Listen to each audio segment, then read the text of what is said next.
बिस्मिल्लाहिर्रहमानिर्रहीम। अस्सलाम वालेकुम दोस्तों, आज के इस वीडियो में हम आपको अजमेर शरीफ का पूरा इतिहास बताएंगे और साथ में ये भी बताएंगे कि अजमेर शरीफ जो कि एक हिंदू राजा पृथ्वीराज चौहान का गढ़ था, वहाँ एक फकीर का दरगाह कैसे बन गया। दोस्तों, अजमेर में उस वक्त एक मंदिर हुआ करता था जो अजमेर का सबसे बड़ा मंदिर था और वो मंदिर सिर्फ राजाओं और रानियों की पूजा के लिए खास हुआ करता था। मंदिर के साथ ही एक तालाब था जिसका नाम अना सागर था।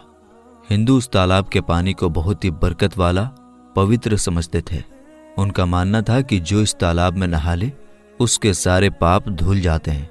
उस मंदिर में रात को इतने ज्यादा दिए जलाए जाते थे कि सिर्फ एक ही रात 3.5 मन तेल उन दियों में इस्तेमाल होता था। आसपास के गांव देहात मंदिर के नाम थे और इन देहातों की आमदनी मंदिर पर खर्च हुआ करती थी। मंदिर में हजारों नौकर थे जिनका काम आने वाले लोगों की सेवा और देखरेख करना था और वो बताया करते थे कि कौन सा भगवान बेटे देता है और कौन सा देवता सेहत और तंदुरुस्ती देता है और किस मूर्ति की पूजा करने से दौलत बढ़ती है। ख्वाजा गरीब नवाज रहमतुल्लाह अलैह वहां आए और अना सागर के कुछ दूरी पर चटाई बिछाकर अपने मुरीदों के साथ बैठ गए। असर का वक्त था, लिहाजा आप ख्वाजा साहब ने हजरत कुतुबुद्दीन रहमतुल्लाह अलैह से आजान देने को कहा। कुफ्र व शिर्क से भरे अजमेर में अल्लाह के एक होने और हजरत मोहम्मद सल्लल्लाहु ताला अलैहि वसल्लम के रसूल होने का ये पहला ऐलान था। वहाँ रहने वाले लोग इस्लाम के बारे में कुछ भी नहीं जानते थे। चुनांचे आजान की आवाज़ सुनकर वो हैरान हुए और अपने घरों से निकलकर सब ख्वाजा गरीब नवाज और उनके मुरीदों को देखने लगे और अना सागर के पास भीड़ लग गई। ख्वाजा गरीब नवाज और उनके मुरीदों ने अना सागर के पानी से वुजू किया और नमाज पढ़ना शुरू कर दिया। सब हिंदू हैरान रह गए। वो सोच रहे थे कि सब भगवान तो मंदिर के अंदर हैं, तो ये लोग खड़े होकर कौन से भगवान के आगे झुक रहे हैं। शाम हुई तो राजा के ऊंट जो दिन में चरने के लिए गए थे अपने चरवाहों के साथ वापस आने लगे। इत्तेफाक की बात थी कि जहां हजरत ख्वाजा गरीब नवाज बैठे थे वो जगह राजा के ऊँटों के बैठने की जगह थी। चरवाहों ने बाबा साहिब से कहा कि ओ बाबा साहिब, यहाँ से उठिए क्योंकि ये जगह राजा के ऊँटों के बैठने की जगह है। ख्वाजा साहब ने फरमाया, इतना मैदान खाली पड़ा है, ऊँट तो कहीं भी बैठ जाएंगे, क्यों बेवजह हमें तंग करते हो। वो लोग नहीं माने और मुसल्ला उठाकर इधर उधर करने लगे और ख्वाजा साहब से बदतमीजी करने लगे और उन लोगों ने आखिरकार बहुत बदतमीजी से कहा कि यह राजा के ऊँटों के बैठने की जगह है और इधर राजा के ऊँट ही बैठेंगे, तुम लोग कहीं और अपना मुसल्ला बिछा लो।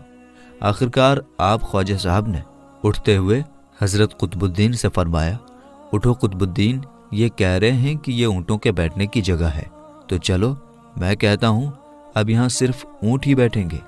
ये कहकर आप ख्वाजा साहब अपने साथियों समेत वहाँ से उठ गए और अगली सुबह जब ऊँटों को चराने के लिए ले जाने का वक्त आया और चरवाहों ने ऊँटों को उठाना चाहा तो उन्हें पता चला कि ऊँट उठ ही नहीं पा रहे हैं।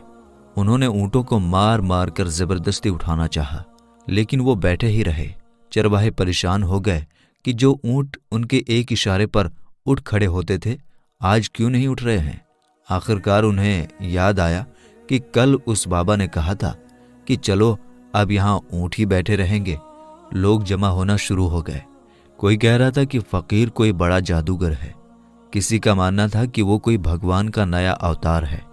बात राजा पृथ्वीराज चौहान तक जा पहुंची कि एक मुसाफिर फकीर ने राजा के ऊँटों पर जादू कर दिया है। राजा ने हजरत ख्वाजा मोइनुद्दीन चिश्ती को खबर भेजा कि तुम कैसे फकीर हो जो बेजुबानों को बांध रखा है, ये बेचारे भूख और प्यास से मर जाएंगे, इसलिए मेहरबानी करके अपना जादू वापस ले लो। ख्वाजा साहब ने फरमाया, हम मुसलमान हैं और मुसलमान बद्दुआ नहीं करते और ना जादू करते हैं। ऊँट जिसके हुक्म से बैठे थे उसी के हुक्म से खड़े हो जाएंगे। अब जो जाकर चरवाहों ने ऊँटों को उठाया तो पहली ही बार में उठ खड़े हो गए। गैर मुस्लिमों की दिलचस्पी इन मुसाफिरों में बढ़ने लगी। अब 5 वक्त की आजान होती और नमाज अदा की जाती। आखिरकार राजा तक ये बात पहुंच गई और उसको शिकायत की गई कि राजा साहब, जो फकीर आए हुए हैं सब के सब मुसलमान हैं, 5 वक्त आजान देते हैं और हमारे पवित्र तालाब को हाथ मुंह धोकर गंदा करते हैं।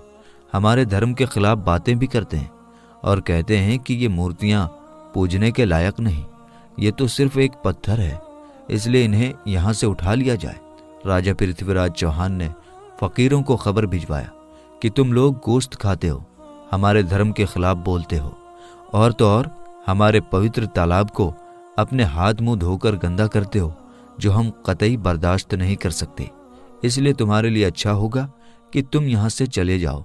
ख्वाजा साहब ने फरमाया, और भी तो दुनिया आती है, सिर्फ हमारे ही पानी लेने से आखिर क्या फर्क पड़ जाएगा। राजा कहने लगा, वो सब हमारे धर्म और हमारे मजहब के लोग हैं और तुम दूसरे धर्म के हो। आइंदा तुम लोगों ने तालाब को नापाक किया तो हम तुम लोगों पर सख्त कार्रवाई करेंगे। ख्वाजा साहब ने हजरत कुतुबुद्दीन रहमतुल्लाह अलैह से फरमाया, कुतुबुद्दीन, शायद ये लोग आइंदा हमारे पानी लेने पर कोई परेशानी खड़ी करेंगे। जाओ एक मश्क पानी ले आओ। हजरत ख्वाजा कुतुबुद्दीन बख्तियार काकी ने फरमाया, चलिए हम अपना प्याला भर लेते हैं। उन लोगों ने उनको प्याला भरने से मना कर दिया, लेकिन फिर बाद में जाकर वो लोग इस शर्त पर मान गए कि तुम्हारे जिस्म पानी से ना छुए तो हम ये प्याला तुमको भरने देंगे। मेरे दोस्तों, हजरत ख्वाजा कुतुबुद्दीन रहमतुल्लाह अलैह तालाब की सीढ़ियों पर जा बैठे और अपने प्याले को पानी में डुबो दिया। जब वो प्याला भर गया तो हजरत ख्वाजा कुतुबुद्दीन रहमतुल्लाह अलैह ने वो प्याला ऊपर खींच लिया। लेकिन फिर क्या था, जब वो प्याला पानी से बाहर आया, अना सागर का सारा पानी सूख गया और अना सागर की तह में सूखी रेत उड़ने लगी। मानो ऐसा मालूम हो रहा था कि अना सागर उस छोटे से प्याले में समा गया है। अना सागर को सूखना था कि पूरे अजमेर में कोहराम मच गया। गली मोहल्ले में चीखो पुकार और आहों की आवाजें शुरू हो गई। वो लोग रो रहे थे और कह रहे थे कि जो पाप हम अना सागर में नहाकर धुलते थे और पापों से छुटकारा पा लिया करते थे, अब हम क्या करेंगे? अब हम पापों का बोझ कहाँ लिए फिरेंगे? सारे इलाके में ये खबर फैल गई कि मुसाफिर फकीर ने जादू के जोर से अना सागर को सुखा दिया है। दोस्तों, जानते हैं आगे क्या हुआ? आगे हुआ ये कि राजा पृथ्वीराज चौहान अना सागर के सूख जाने की वजह से बहुत परेशान हुआ। उसने अपने वजीरों को बुलाया, सबसे यही कहा कि फकीर या तो कोई जादूगर है या फिर वाकई कोई पहुंचा हुआ फकीर है। साथ ही उनकी परेशानी बढ़ गई कि अजमेर की रौनक तो थी ही अना सागर के दम से। इसकी वजह से लोग दूर दूर से अजमेर आते थे और अपना ईमान ताज़ा करके लौट जाया करते थे। अना सागर के सूख जाने से हिंदू धर्म को सख्त धक्का लगेगा और ये बड़ी शर्मनाक बात थी। आखिरकार ये कहा गया कि फ़कीर से बात की जाए कि आखिर वो फ़कीर चाहता क्या है। अगर वो कोई ऐसी बात चाहता है जो हमें पसंद आए तो फिर हम उसकी बात को मान लेते हैं और उससे माफ़ी मांग लेते हैं। चुनांचे सब मर्द, औरतें और बच्चे जाकर फ़कीर की मन्नत करने लगे कि लोगों को इस परेशानी से छुटकारा दिलाइए और हम सब पर मेहरबानी कीजिए। हम सबसे जो गलती हुई है उसे माफ़ कर दो। हम अपने पापों का बोझ लेकर कहाँ जाएंगे और कैसे सुकून पाएंगे, क्योंकि हम लोग उसी तालाब में अपने पापों का बोझ धो लिया करते थे। ये तरीक़ा ज़्यादा आसान था। लिहाजा तमाम लोग बाबा साहब रहमतुल्लाह अलैह के पास आए और बोले, बाबा तुम भी वज़ू कर लिया करना, लेकिन भगवान के वास्ते हमारा अना सागर हमें लौटा दो। हज़रत ख्वाजा गरीब नवाज रहमतुल्लाह अलैह ने हज़रत कुतुबुद्दीन बख्तियार काकी से फरमाया कि जाओ उसी प्याले को वापस तालाब में डाल आओ। जैसे ही वो प्याला तालाब में डाला गया, अना सागर के नीचे सारा पानी उछल उछल कर अना सागर में आ गया। इस पानी ने कई दिलों को धो डाला। हिंदू कौम के इतिहास की किताबों में भी हिंदू इतिहास के लिखने वाले इस बात को मानते हैं कि उस शाम 32,000 गैर मुस्लिम कलमा पढ़कर मुसलमान हो गए। उन गैर मुस्लिमों के मुसलमान हो जाने से हिंदू पंडितों और आम हिंदुओं पर भी गुस्से का तूफान खड़ा हो गया और वो सोच में पड़ गए कि फ़कीर अगर कुछ दिन और रहा तो देवी देवताओं का नाम लेने वाला कोई नहीं रहेगा।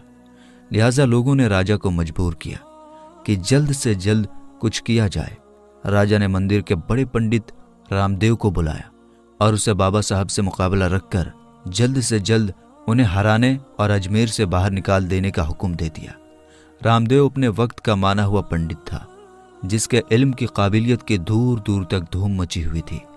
दरअसल पंडित शैतानी और जादुई ताकतों का मालिक था। उसने राजा पृथ्वी को यह यकीन दिलाया कि जल्द ही राजा कोई अच्छी खबर सुनेगा। रामदेव बाबा ख्वाजा साहब रहमतुल्लाह अलैह के पास आया और उल्टे सीधे सवालात करना शुरू कर दिए। हजरत ख्वाजा गरीब नवाज ने फरमाया, खामोशी जरूरी है, इसलिए हजरत ख्वाजा रहमतुल्लाह अलैह खामोश रहे। जब रामदेव ने हद से बढ़कर शोर मचाना शुरू कर दिया तो हजरत ख्वाजा गरीब नवाज ने उसकी तरफ आंख उठाई और मुस्कुराकर फरमाया, रामदेव, तू शोर मचा रहा है और मैं तेरे माथे पर ईमान का नूर चमकता हुआ देख रहा हूँ। बस इतना कहना था।